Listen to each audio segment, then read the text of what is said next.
బాహుబలి 1, బాహుబలి 2 చిత్రాలతో pan India స్టార్‌గా ఎదిగాడు ప్రభాస్. ఆ తర్వాత వరుసపెట్టి పాన్ ఇండియా చిత్రాలు చేస్తూ వస్తున్నాడు డార్లింగ్. కానీ అవి అనుకున్న స్థాయిలో అంచనాలను అందుకోలేక బాక్సాఫీస్ వద్ద బోల్తా కొట్టాయి. వాటిలో సాహో, రాధేశ్యామ్, ఆదిపురుష్ సినిమాలు వరుసగా ఫ్లాప్ అయ్యాయి. అయితే సాహో మూవీ బాక్సాఫీస్ వద్ద బాగానే కలెక్షన్లు రాబట్టింది. కానీ టాక్ పరంగా నెగిటివ్ రివ్యూ తెచ్చుకుంది. ఇక అనంతరం వచ్చిన రాధేశ్యామ్, ఆదిపురుష్ చిత్రాల రిజల్ట్ ఎలా ఉందో తెలిసిందే. గతేడాది విడుదలైన సలార్ మాత్రం ప్రభాస్ అభిమానులను చాలా సంతోషపెట్టింది. ఎన్నాళ్లకు డార్లింగ్ కటౌట్‌కు తగిన సినిమా వచ్చిందని అభిమానులు పండగ చేసుకున్నారు. ఇక ఈ సినిమా తర్వాత డార్లింగ్ ఫ్యాన్స్ అందరి దృష్టి అంతా కల్కి 2898 ఏడీ పైనే ఉంది. ఎవడే సుబ్రహ్మణ్యం మహానటి సినిమాలో డైరెక్టర్ నాగశ్విన్ తెరకెక్కిస్తున్న కల్కిపై అంచనాలు బీభత్సంగా ఉన్నాయి. ఇప్పటికే ఈ సినిమాలో స్టార్ కాస్టింగ్ నటిస్తున్నట్లుగా ప్రకటించిన విషయం తెలిసిందే.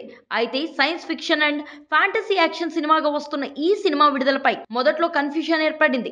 ఇది ఇప్పటి వరకు కొనసాగుతూనే వచ్చింది.